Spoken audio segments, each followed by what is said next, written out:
Buongiorno, io sono Vez e bentornati in questa nuova puntata di Economia Pop. Sigla!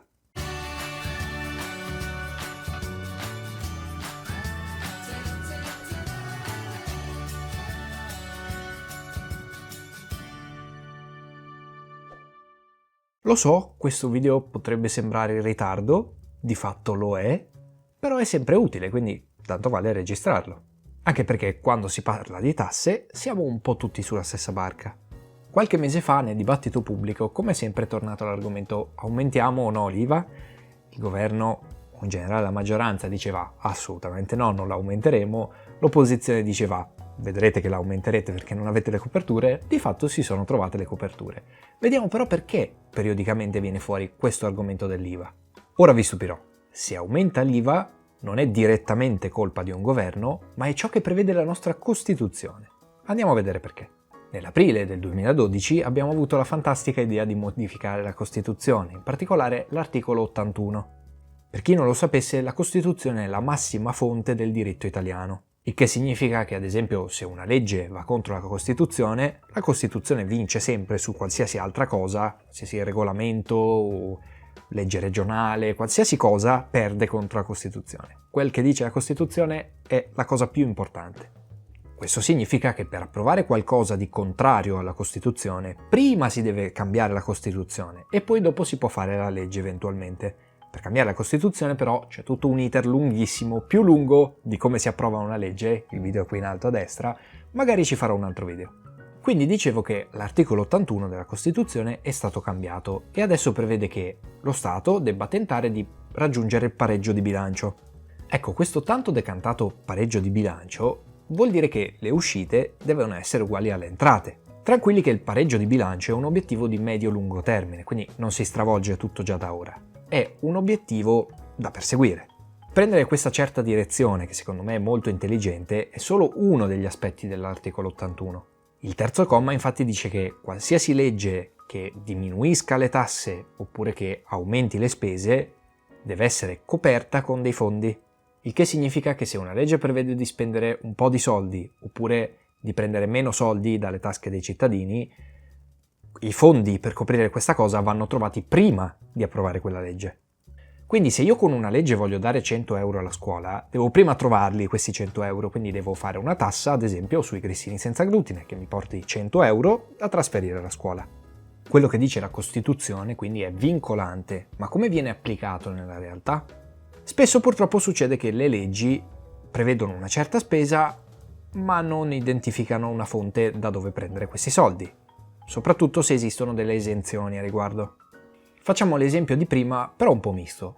Noi stiamo andando a dare 100 euro alla scuola e abbiamo deciso di tassare per 100 euro i grissini senza glutine. A questo punto però ci troviamo una fascia di popolazione che è quella dei pensionati o dei disoccupati che dicono noi non possiamo permetterci questo aumento sui grissini senza glutine, quindi vorremmo essere esenti. Il legislatore decide che queste persone sono esenti, quindi non devono pagare quella tassa, ed ecco che c'è un buco qui. Questi soldi non arrivano del tutto, questi 100 euro non sono più 100 euro, però abbiamo dato 100 euro alla scuola.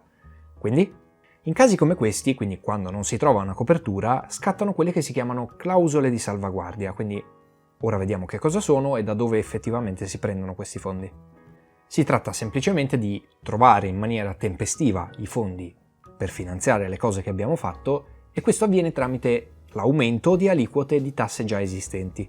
Se devo dare 100 euro alla scuola, ho reperito fondi per 80 e non riesco a trovare gli altri 20, scatto la clausola di salvaguardia, quindi avevo l'IVA al 22%, la passiamo al 22,5% per trovare gli altri 20 euro che mi servono.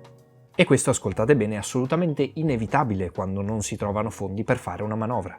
Ed è chiaro che per l'articolo 81, per il quale dobbiamo sempre trovare dei fondi, e per colpa di governi irresponsabili degli ultimi decenni che hanno sempre fatto debiti e non hanno mai fatto manovre su come saldare questi debiti, quindi ci troviamo indebitati senza sapere come ripagarli, prima o poi scatteranno queste clausole di salvaguardia. Questa roba è una vera e propria bomba a orologeria. Se ci pensate, ogni governo dovrà fare le proprie manovre. Le ultime sono state quota 100 e reddito di cittadinanza. E ogni volta che si fa una nuova manovra è sempre più difficile reperire fondi, perché abbiamo un debito altissimo.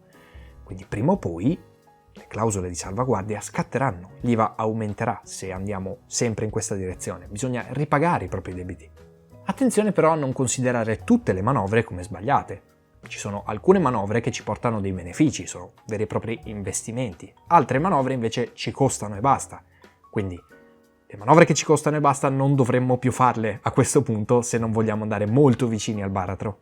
Quelle invece che sono un investimento dobbiamo continuare a farle.